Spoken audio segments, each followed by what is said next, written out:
वंदे श्रीचक्रधरकमलं श्रीगुरून् वैष्णवांश्च श्रीरूपं सकलजातं सहगणरघुनाथं नित्यं तं सजीवं साद्वैतं सावधूतं परिजनसहितं कृष्णचैतन्यदेवं श्रीराधा कृष्णपादान् सहगणललिता श्रीविशाखान्वितं ज्ञानाञ्जनशलाकया चक्षुरुन्मिलितं येन तस्मै श्रीगुरवे नमः वञ्चाकल्पतरुभ्यश्च कृपासिन्धुभ्यैव च पतितानां पावनेभ्यो वैष्णवेभ्यो नमः हे कृष्ण करुणा सिन्धु दीनबन्धु जय गौर प्रेमानन्दे हरि कांचन गौरांगी वृंदावनेश्वरी वृषभानुसुते देवी प्रणमामि हरिप्रिये पंचतन्मात्रं कृष्ण भक्त रूप स्वरूपकं भक्तावतारं भक्ताश्रयं नमामि भक्त शक्तिकं नमो महावदनाय कृष्णप्रेमपराय कृष्णाय कृष्णचैतन्य नाम्ने गौरविसे नमो नमः नीलाचल निवासाय नित्याय परमात्मने बलभद्र सुभद्रा जगन्नाथाय ते नमः जगन्नाथ स्वामी नयन पथगामी भवतु वंदे वृंदावनं कृष्ण कमलदशरथं वल्लभी भगवद्देव राधायै मुखं करोति वाचालं पंगुलं वैदेही जपिकामहं वन्दे परमानन्दमाधवं नष्टकाय स्वभक्तेषु नितं भगवत्स्मै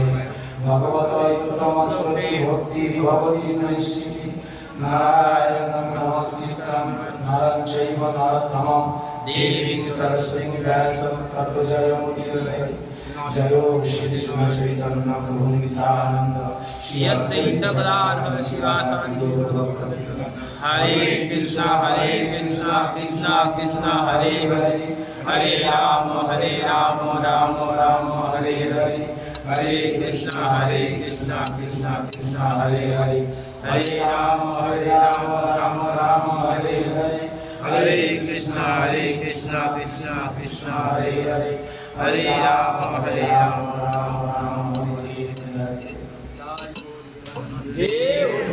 तात्पर्य श्री गुरुदेव लातूर जन्म नमो विष्णुपादाय कृष्णदृष्टाय भूतले श्रीमते जगन्नाथस्वामी नामिने नमो आचार्यपादाय विदाय कृपापदाय गौरवता धामदाय महावतरामकाय तत्फल मधुरे परमगुरुवे नमो विष्णुपादाय कृष्णदृष्टाय भूतले श्रीमते भक्ति वेदांत स्वामी नामिने नमस्ते सरस्वती देवी गौरवाणी प्रचारिणे निर्विशेष शून्यवादी पाश्चात्य देशकारिणे वंचाकल्पतरुभ्यश्च कृपासिन्धुभ्यैव च पतितानां पावनेभ्यो वैष्णवेभ्यो नमः भस्मचन्द्रमा चैतन्य भागवत में देखो किस सिस्टम का छिले चैतन्य भागवत আমরা যে নিষ্কামী ক্লাস আমরা আজকে আসছি যে ধরো আগাম শুভেচ্ছা আমরা সবাই পেয়ে গেছেন নববর্ষের তৎপর আমি মানে পরে আর কি পরে আমিও একটু শুভেচ্ছা জানাই শুভ নববর্ষের তৃতীয় শুভেচ্ছা এবং ভক্ত চরণে বৈষ্ণব চরণে কোটি কোটি আশীর্বাদ করুন যেন সবাই জগন্নাথের কাছে প্রার্থনা করুন নিতাই গৌর কাছে প্রার্থনা করুন এবং সবাইকে প্রার্থনা করুন যাতে জগৎবাসী আমি একা ভালো থাকলে ভালো থাকা যাবে না সবাইয়ের জন্য আমরা কামনা করি যেন সব দিনগুলো খুব সুন্দর করে অতিবাহিত করতে পারে এবং শুধু অতিবাহিত বিষয় সুখ নিয়ে নয় কি কৃষ্ণের প্রীতি বাঞ্ছার জন্য যে সুখ সেই সুখ যেন অনুভূতি করতে পারে এবং তার চরণে যেন সময়টা বেশি করে কাটাতে পারে আমরা সকলে প্রার্থনা করি हरे कृष्णा कृष्णा कृष्णा हरे हरे हरे राम राम हरे हरे সেই সঙ্গে আমরা কিসের চরণ নাম থেকে আমরা সবার কাছে কি চরণে প্রণতি নিবেদন করে প্রার্থনা কামনা করি। হরে কৃষ্ণ। তা আজকে একটা বিশেষ দিন, কিন্তু আজ বিশেষ দিন হচ্ছে ছয় গোস্বামী একজন গোস্বামী জীব গোস্বামীর আজকে আবির্ভাব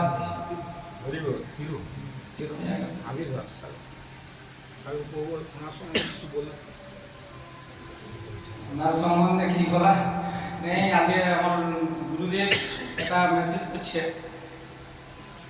গুরুদেব মেসেজ করছে একটা,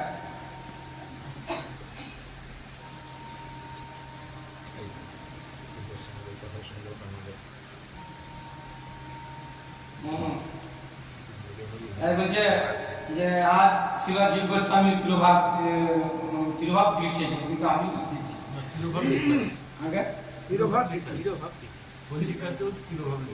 না দেখ আমাদের তিরোভাব। তাই শ্রী চৈতন্য মহাপ্রভু এই ষোড়শ গোস্বামীগণকে নির্দিষ্ট সেবা দিয়েছিলেন এবং রূপ গোস্বামী ছিলেন তার প্রধান। নির্দিষ্ট যে সেবা দিয়েছিলেন তার মধ্যে রূপ গোস্বামী হচ্ছে তার প্রধান। রূপ এবং সনাতন তাদের ভ্রাতা ছিলেন অনুপম, মানে জীব গোস্বামীর বাবা অনুপম, এবং তাদের ভ্রাতুষ্পুত্র হলেন জীব গোস্বামী, মানে অনুপমের ছেলে। তা জীব গোস্বামী বারাণসী বিশ্ববিদ্যালয় থেকে সংস্কৃত শিক্ষা লাভ করেন এবং তিনি সংস্কৃত ভাষায় অত্যন্ত দক্ষ হয়ে ওঠেন। তিনি শত সন্দর্ভ রচনা করেন, যেটি গৌড়ীয় বৈষ্ণব সিদ্ধান্তের পর সর্বাধিক পরিপূর্ণ দার্শনিক গ্রন্থ। তাই আপনারা যদি জীব গোস্বামী এবং তার রচিত শত সন্দর্ভকে অনুসরণ করেন তাহলে দৃঢ়ভাবে স্থির করতে পারবেন। বলা হয়ে থাকে যে রূপ ও সনাতন গোস্বামী ছিলেন বিশ্ব বৈষ্ণব শাখার প্রধান। তাদের পরে এলেন কে না, তাদের পরে এলেন জীব গোস্বামী।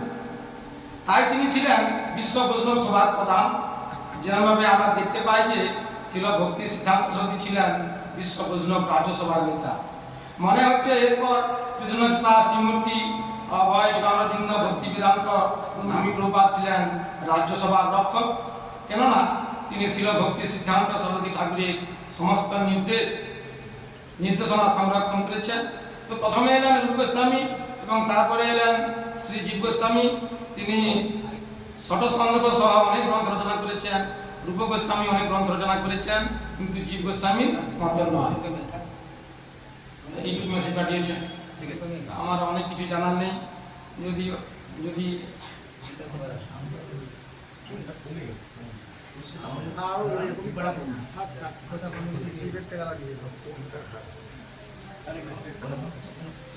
হরে কৃষ্ণ। হরি বল। হরে কৃষ্ণ। হরে কৃষ্ণ।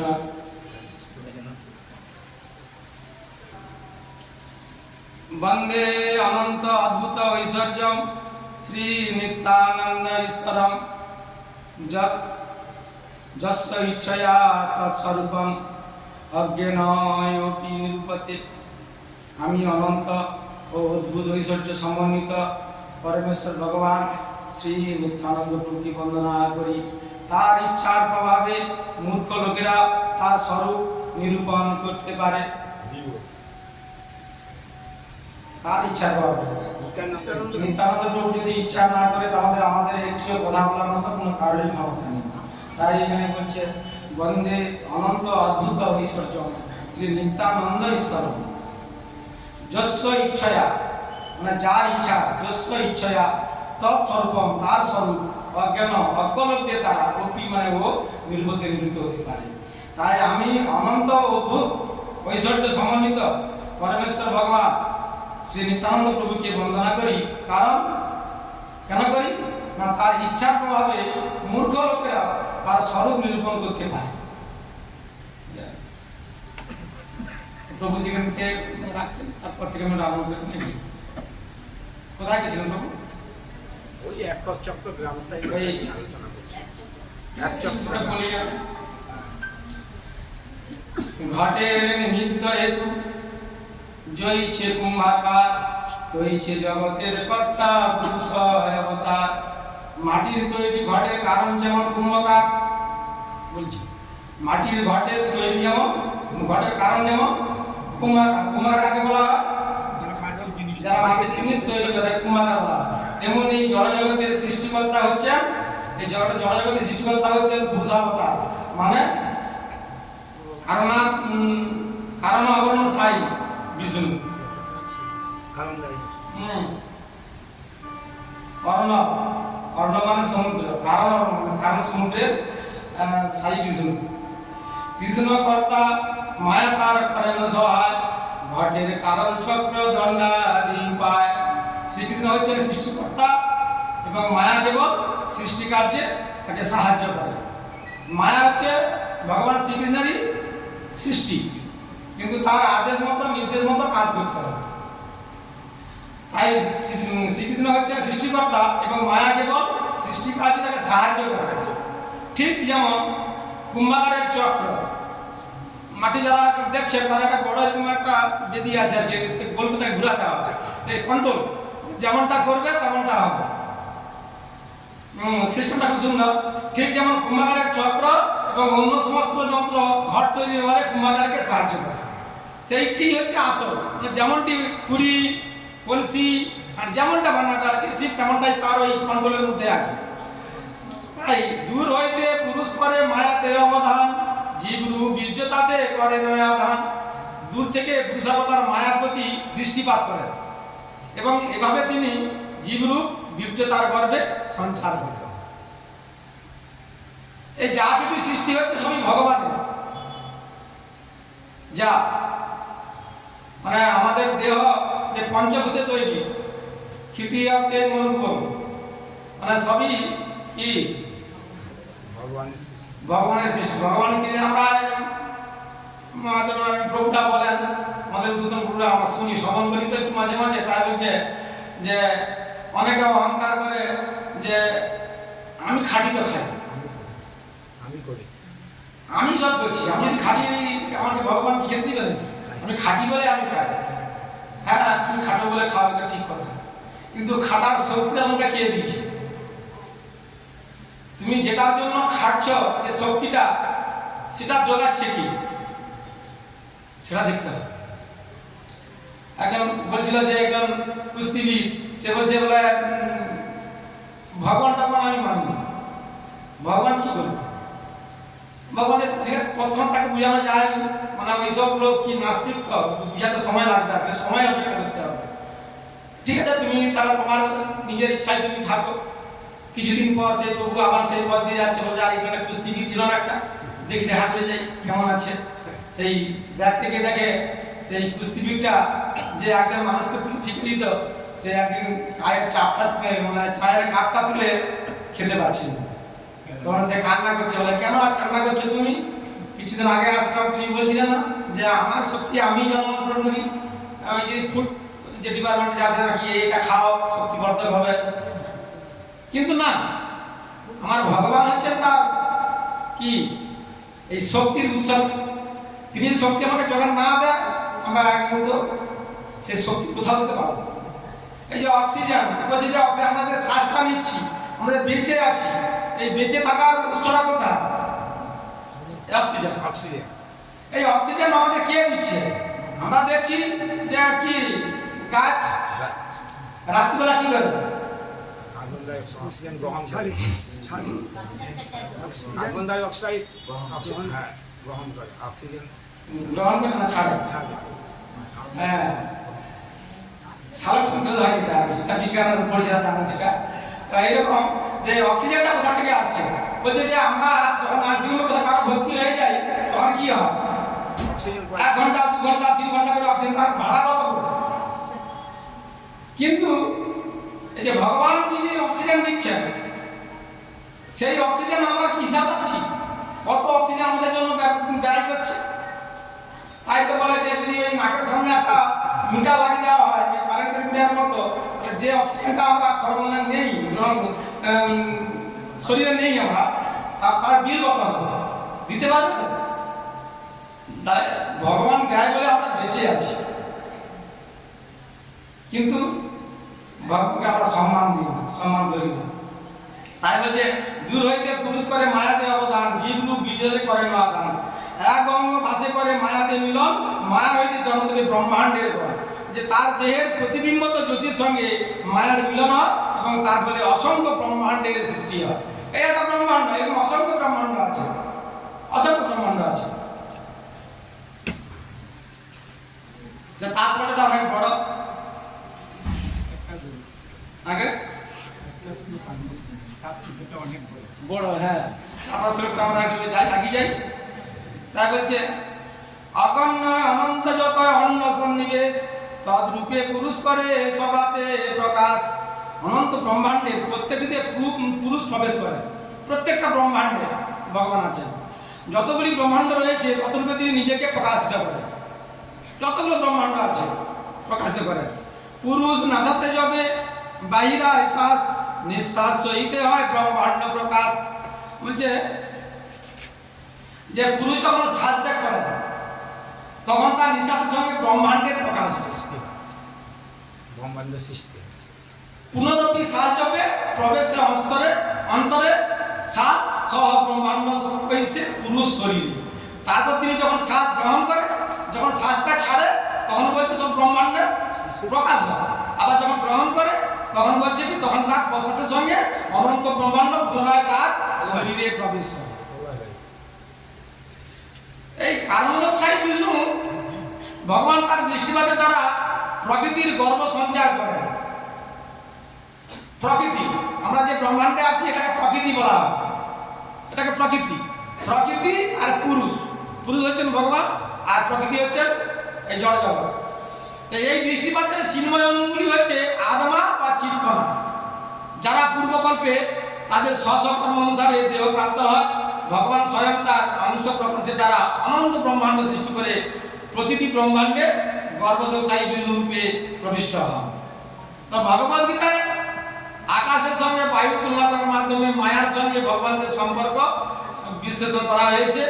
আকাশ সমস্ত জড়বস্তুতে প্রবিষ্ট হলেও তা আমাদের থেকে অনেক দূরে। তো গোবাক্ষের রন্ধ্রে যেন প্রসরের চলে পুরুষের লোমকূপে ব্রহ্মাণ্ডের জালে।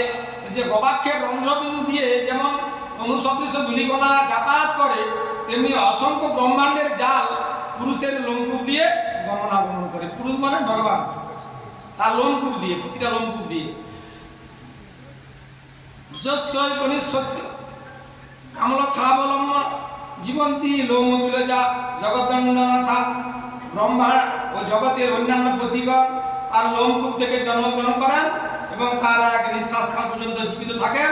সেই মহাবিষ্ণু যার অংশের অংশ, সেই আদি পুরুষ গোবিন্দকে আমি ভজনা করি।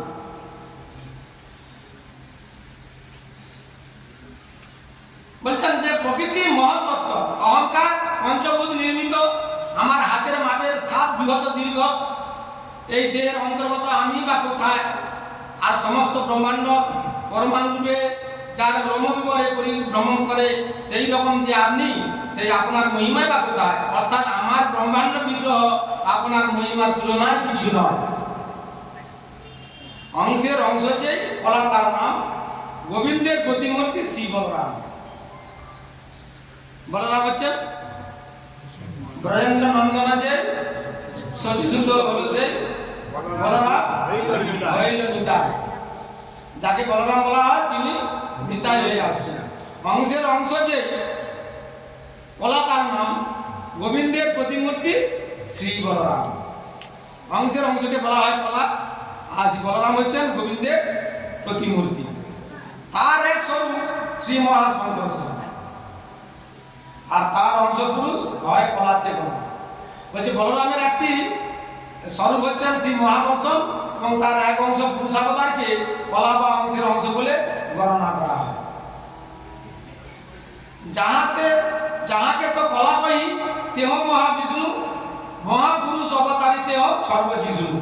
যে যাকে আমরা কলা বলি তিনি হচ্ছেন মহাবিষ্ণু, আর তিনি হচ্ছেন মহাপুরুষ, আর যিনি অন্য সমস্ত পুরুষের উৎস এবং সর্বব্যাপ্ত। তাই গর্ভদ ক্ষীরোদকশায়ী দোহে পুরুষ নাম, সেই দুই যার অংশ বিষ্ণু বিশ্বধাম। গর্ভোদকশায়ী এবং ক্ষীরোদকশায়ী উভয়কেই বলা হয় পুরুষ। তারা হচ্ছেন সমস্ত ব্রহ্মাণ্ডের আশ্রয়, প্রথম পুরুষ অবতার কারণোদকশালী বিষ্ণুর অংশ।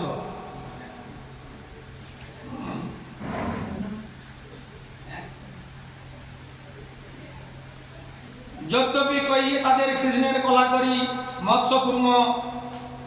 মৎস্য কুর্মাদ অবতারে তিয় অবতরী।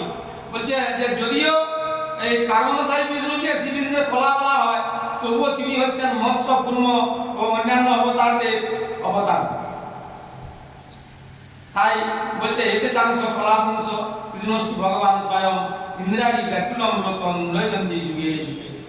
ভগবানের এই সমস্ত অবতার হচ্ছেন পুরুষ অবতারের অংশ অথবা কলা, কিন্তু শ্রীকৃষ্ণ হচ্ছেন স্বয়ং পরমেশ্বর ভগবান। ইন্দ্রের শত্রুদের দ্বারা বিশ্ব যখন প্রপীড়িত হয়, তখন ভগবান তার অংশ কলা দ্বারা যুগে যুগে বিশ্বকে রক্ষা করে, যুগে যুগে বিশ্বকে রক্ষা করে। সেই পুরুষ সৃষ্টি স্থিতি প্রলয়ের কর্তা, নানা অবতার করে জগতের কর্তা। বলছে সেই পুরুষ হচ্ছেন সৃষ্টি স্থিতি প্রলয়ের কর্তা, তিনি নানা অবতারে নিজেকে প্রকাশ করেন, কেননা তিনি হচ্ছেন জগতের পালন কর্তা। সৃষ্টি আদি নিমিত্তে যে অংশের অবদান, সেই তো অংশের কই অবতার নাম। মহাপুরুষ নামক ভগবান যে অংশ সৃষ্টি স্থিতি প্রলয় কার্য সাধন করার জন্য আবির্ভূত হন, তাকে বলা হয় অবতার। অবতার কাকে বলা হয়? মহাপুরুষ নামক ভগবানের যে অংশ সৃষ্টি স্থিতি ও প্রলয় কার্য সাধন করার জন্য আবির্ভূত হন, তাকে বলা হয় অবতার। অদ্বয় অবতার মহাপুরুষ ভগবান, সর্ব অবতার বীজ সর্বাশ্রয় ধন। সেই মহাপুরুষ পরমেশ্বর ভগবান থেকে অভিন্ন, তিনি হচ্ছেন অদ্য অবতার, অন্য সমস্ত অবতারদের বীজ এবং সমস্ত কিছুর আশ্রয়। তাই বলছে কারণাদেশায়ী পুরুষই ভগবানের আদ্য অবতার। কাল, স্বভাব, কার্য, কারণভূত, প্রকৃতি, মন আদি মহত্ত্ব, মহাভূত আদি অহংকার, সত্য আদি গুণ, ইন্দ্র সমূহ, বিরাট সরাট, স্থাবর ও জঙ্গম সবই তার বিভূতি স্বরূপ। তার বিভূতি স্বরূপ। সৃষ্টির আদিতে পরমেশ্বর ভগবান জড় সৃষ্টির সমস্ত উপাদান সহ পুরুষবতার রূপ ধারণ করেছিলেন। আর জড় জগৎ সৃষ্টি করার জন্য তিনি প্রথমে 16টি প্রধান শক্তি সৃষ্টি প্রদান করেছিলেন। 16টি বলছেন যে মাধ্যাচার্য শ্রীমৎ ভাগবতের তাৎপর্যে বলেছেন যে নিম্নলিখিত 16টি চিন্ময় শক্তি চির জগতে বিরাজমান। তার মধ্যে শ্রী, ভূ, লীলা, কান্তি, কীর্তি, তুষ্টি, গি, পুষ্টি, সত্য, জ্ঞানাজ্ঞানা, জয়া উৎকর্ষণী, বিমলা, যোগমায়া, প্রহি, ঈশানা, অনুগ্রহা। শ্রী বলদেব বিদ্যাভূষণ লঘু ভাগবত মৃতে গ্রন্থের টিকায় উল্লেখ করেছেন যে উপরোক্ত শক্তিগুলি 9টি নামেও পরিচিত: বিমলা, উৎকর্ষণী, জ্ঞানা, ক্রিয়া, যোগা, প্রহি, সত্য, ঈশানা ও অনুগ্রহা। আবার শ্রীলজীব গোস্বামী বিরচিত ভাগবত সন্দর্ভে বলছেন তাদের শ্রী, পুষ্টি, গি, কান্তি, কীর্তি, তুষ্টি, ইলা, জয়া, বিদ্যা, বিদ্যা, মায়া, সম্বিত, সন্ধিনী, আহ্লাদিনী, ভক্তি, মূর্তি, বিমলা, যোগা, প্রহি, ঈশানা, অনুগ্রহা আদি নামে বর্ণনা করা হয়েছে। পরমেশ্বর ভগবানের শ্রেষ্ঠত্ব প্রকাশ করে এই সমস্ত শক্তি বিভিন্ন নামে কার্যকারী হয়।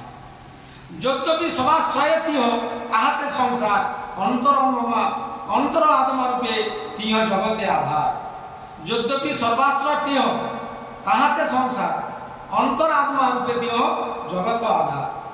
যদিও ভগবান হচ্ছেন সবকিছুর আশ্রয় এবং যদিও সব কয়েকটি ব্রহ্মাণ্ড তার মধ্যে বিরাজ করছে, তিনি আবার পরমাত্মা রূপে সব কিছুর আধার।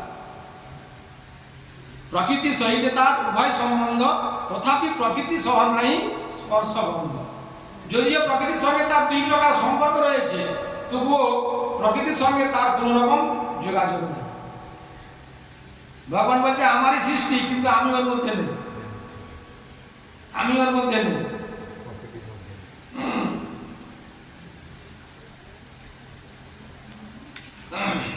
তাই বলছে জড়া প্রকৃতিতে অবস্থিত হওয়া সত্ত্বেও প্রকৃতির গুণের বশীভূত না হওয়াই হচ্ছে ভগবানের ঐশ্বর্য।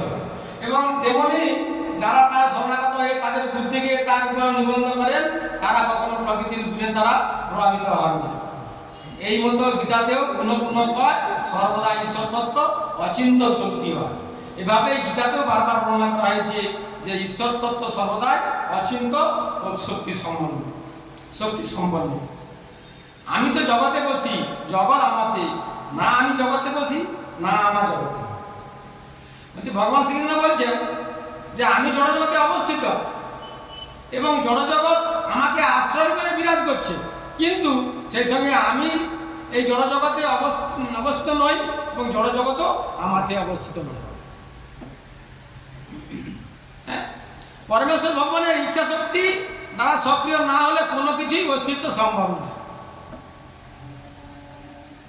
পরমেশ্বর ভগবানের ইচ্ছা শক্তি দ্বারা সক্রিয় না হলে কোনো কিছুরই অস্তিত্ব সম্ভব নয়। তাই সমগ্র জগৎ ভগবানের শক্তিকে আশ্রয় করে বিরাজ করছে, সমস্ত জগৎ। কিন্তু তাহলে কারো মনে করা উচিত নয় যে জড়জগৎ পরমেশ্বর ভগবান থেকে অভিন্ন। বলছেন তিনি নেই, কিন্তু আমাদের কারোরই মনে করা উচিত নয় যে জড়জগৎ পরমেশ্বর ভগবান থেকে অভিন্ন। মেঘ আকাশের আশ্রয়ে থাকতে পারে, উদাহরণ প্রভুপাদ তার তাৎপর্য জানতে বলছেন যে মেঘ আকাশের আশ্রয়ে থাকতে পারে, কিন্তু তাহলে মেঘ ও আকাশ এক বস্তু নয়। আকাশ রয়ে যাবে, মেঘ তো বাড়ি বর্ষণ করে আবার মেঘ সরে যাবে। হ্যাঁ, মেঘ আর আকাশ এক নয়। তেমনি গুণময়ী জড়া প্রকৃতি এবং জড়া জগতের সমস্ত দ্রব্য কখনোই ভগবানের সঙ্গে এক নয়। মায়া বা জড়া প্রকৃতিকে ভোগ করার ক্ষমতা ভগবানের নেই। তিনি যখন জড় জগতে অবতরণ করেন তখন তিনি তার চিন্ময় প্রকৃতি নিয়ে এখানে আসেন। তিনি কখনোই জড়া প্রকৃতি গুণের দ্বারা প্রভাবিত হন না। চিৎ জগৎ ও জড় জগৎ উভয় জগতেই তিনি সর্বদা সমস্ত শক্তি নিয়ন্তা। নির্মল পরা প্রকৃতি সর্বদাই তার মধ্যে বিরাজ করে। ভগবান তার লীলাবিলাসের জন্য এই জড় জগতে বিভিন্ন রূপ আবির্ভূত হন এবং অন্তরিত হন, কিন্তু তবুও তিনি সর্ব অবস্থাতেই সমগ্র জগৎ সৃষ্টির আদি উৎস। পরমেশ্বর ভগবান থেকে স্বতন্ত্রভাবে জড়জগতের অস্তিত্ব থাকতে পারে না, কিন্তু ভগবান শ্রীবিষ্ণু মায়ার সংঘর্ষে এলেও কখনো মায়ার অধীন হন না। তার সচ্চিদানন্দময় আদি স্বরূপ কখনোই জড়া প্রকৃতির তৃণগুণের অধীন হন না। সেটি হচ্ছে পরমেশ্বর ভগবানের অচিন্ত শক্তির বৈশিষ্ট্য। অচিন্ত ঐশ্বর্য এই জানিও আমার, এই তো গীতার অর্থ হইল প্রচার। হে অর্জুন, জেনে রেখো যে আমার অচিন্ত ঐশ্বর্য এইরকম। ভগবদ গীতায় শ্রীকৃষ্ণ এই অর্থই প্রচার করেছেন। সেই তো পুরুষ যার অংশ ধরে নাম চৈতন্যের সঙ্গে সেই নিত্যানন্দ রাম। সেই তো পুরুষ যার অংশ ধরে নাম চৈতন্যের সঙ্গে সেই নিত্যানন্দ রাম। সেই মহাপুরুষ যার অংশরূপে পরিচিত সেই নিত্যানন্দ বলরাম হচ্ছেন শ্রী চৈতন্য মহাপ্রভুর অন্তরঙ্গ পার্শ্বদ। এই তো নবম শ্লোকের অর্থ বিবরণ। দশম শ্লোকের অর্থ শুনে দিয়াম। এভাবে আমি নবম শ্লোকের অর্থ বিশ্লেষণ করছি। এখন আমি দশম শ্লোকের অর্থ বিশ্লেষণ করব। দয়া করে মনোযোগ সহকারে তা শ্রবণ করব।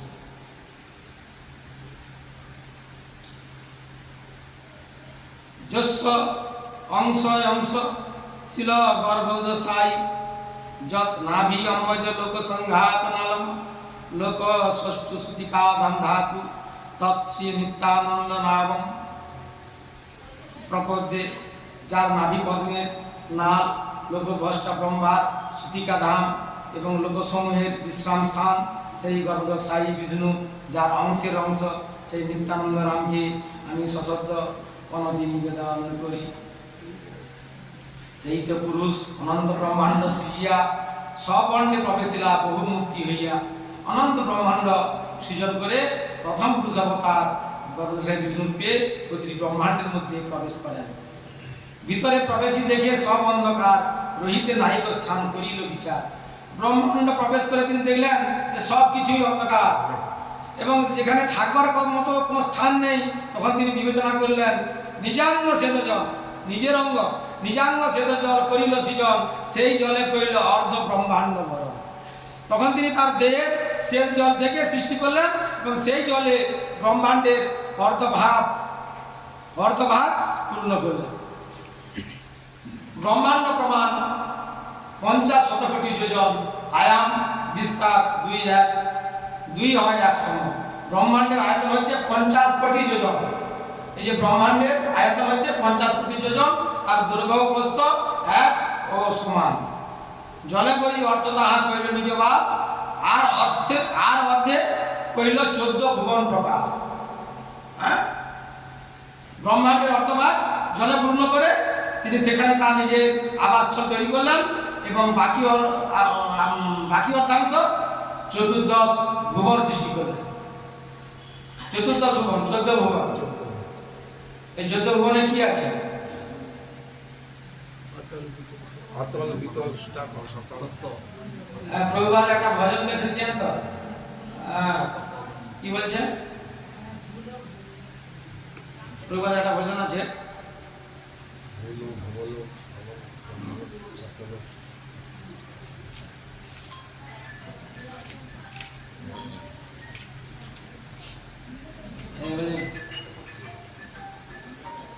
কৃষ্ণ নাম সুধা করিয়া প্রাণ জুড়াও ভগতি বিনোদ প্রাণ, নাম বিনা কিছু নাই গো আর 14 ভুবন মাঝে। আমরা যে যাই করি না কেন, আমরা তখন নিত্যানন্দ আলোচনা করলাম, ঠিক বুঝতে কেমন কেমন লাগছে এটা না? ভালো লাগছে, ভালো, খুব সুন্দর। কেন এর বিচারটা বলছে যে এই চৈতন্য চরিতামৃত দেখতে গেলে একটু কি, গীতা যদি ভালো করে না পড়া হয়, আমাদের জীবনে প্রভুপাদ 3টি গ্রন্থ দিয়ে গেছে। একটি হচ্ছে গীতা, তারপরে শ্রীমদ্ ভাগবতম, তারপরে হচ্ছে গিয়ে চৈতন্য চরিতামৃত। সম্বন্ধ, অবিধেয়, প্রয়োজন। গীতাটা পড়তে হবে কি, গীতা পড়ে আমরা জানবো কি ভগবান শ্রীকৃষ্ণ কে, চিনব। আমরা যদি ওইরকম না চিনি আর গীতা না পড়লে তাকে চিনতে পারবো না। তাকে চিনতে পারলে তারপরে আমরা ভাগবতমে প্রবেশ করবো। ভাগবতমে কি আছে না, ভাগবতমে আছে যে কোন কৃষ্ণের পূজা করবো, মথুরার কৃষ্ণ না দ্বারকার কৃষ্ণ না বৃন্দাবনের কৃষ্ণ, কোন কৃষ্ণের পূজা করবো। শ্রীমদ্ ভাগবত পড়লে এটা বুঝতে পারবো আমরা কেমন করে তাকে সেবা করতে হবে। তাহলে গীতা পড়ে আমরা কি বুঝবো, কৃষ্ণকে জানতে পারবো। আর ভাগবত পড়ে আমরা কোন কৃষ্ণের পূজা করবো সেটা আমরা জানতে পারবো। এবারে সেই ভাগবত পড়ার পর আমরা প্রবেশ করবো কোথায় না, চৈতন্য চরিতামৃতে। সেখানে কি জানতে পারবো কি না, ওই কৃষ্ণকে আমরা কি ভাব নিয়ে বুঝাবো। 5টা রস আছে আমাদের, শান্ত, দাস্য, সখ্য, বাৎসল্য, মাধুর্য। সেই কোন ভাব নিয়ে আমরা কৃষ্ণ সেবা করবো সেই ভাবটা আছে চৈতন্য চরিতামৃতে। তাই চৈতন্য চরিতামৃত বুঝতে একটু সময় লাগবে, মানে একটু কি ওইগুলো না পেরিয়ে এলে ঠিক বুঝা যাবে না। নতুন কেউ শুনলে মানে কি পড়ছে কি বুঝতে, যারা জানেন তারা এবারে ব্রহ্মাণ্ডের সৃষ্টি হচ্ছে, এই ব্রহ্মাণ্ডের সৃষ্টিকর্তা কে, তিনি কেমন করে পালন করছেন, তিনি এইসব বলবেন। এরা পরপর বলে যাচ্ছে যে মায়াকে, মায়া আমার সৃষ্টি কিন্তু আমি মায়াতে নেই, পরপর বলে সেরকম দেখুন, পরপর আসবে। হ্যাঁ, সেরকম তাকে জানতে হবে, আমাদের না জানলে কিন্তু হবে, আমাদের জানতে হবে সব। হ্যাঁ, তাই এইখানে এইসব আগে সর্বগুলো আমাদের কি ভগবানের সাধন ভজন করতে হবে। এই প্রভু আমাদের এই একটা ভজন আছে কাণ্ড, যেটা প্রভাতে আমাদের করা হয়, যেখান দিয়ে আমরা যাই না কেন। এই যে আমরা মন্দিরে আসছি, মন্দিরে কেন আসছি আমরা, সময় আমরা অতিবাহিত চলে এলো, 7:30 হয়ে গেছে, 7:30 সময় নিচ্ছে। হ্যাঁ, আমরা এই মন্দিরে কেন আসছি? 7:30। আমরা মন্দিরে কেন আসি না, মন্দিরে আমরা কিছু শেখার জন্য আসি।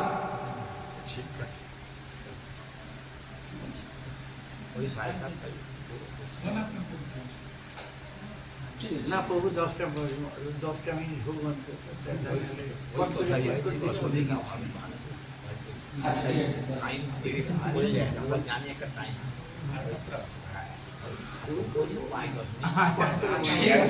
ঠিক আছে।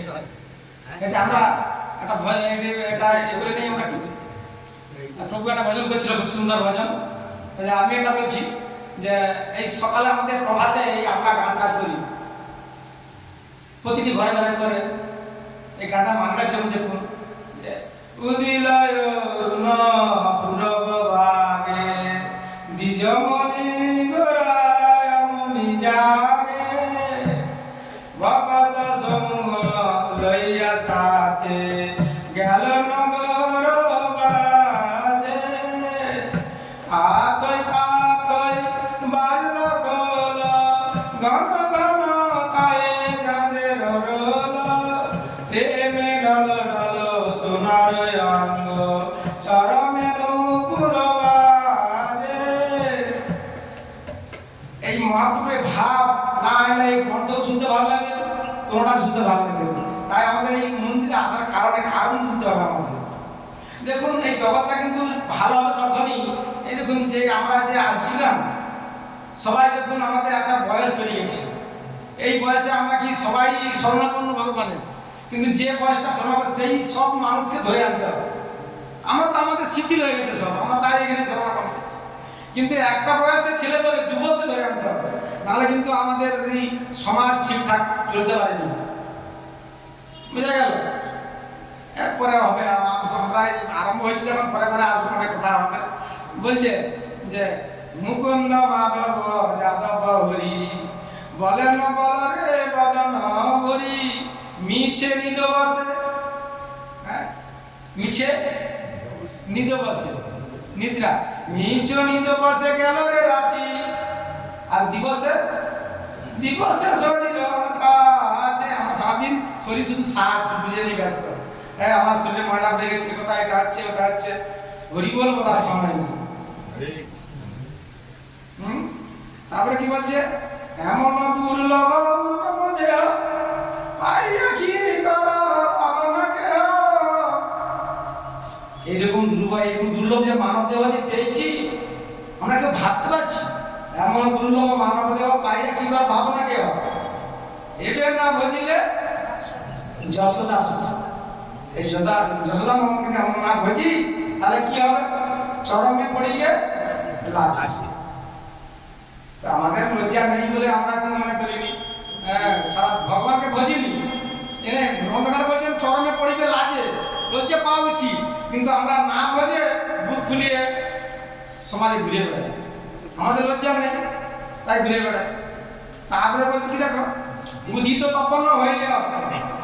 উদিত তপন মানে সূর্য উদয় হলো আবার অস্ত চলে গেল, মিছে মিছে বলে দিয়ে দিন গেল হইলি গেল, দিনটা চলে গেল। কিন্তু তবে কেন এত অলস হয়? না ভদ্র হৃদয়ের রাজা। হৃদয়ের রাজা কে? হৃদয়ের রাজা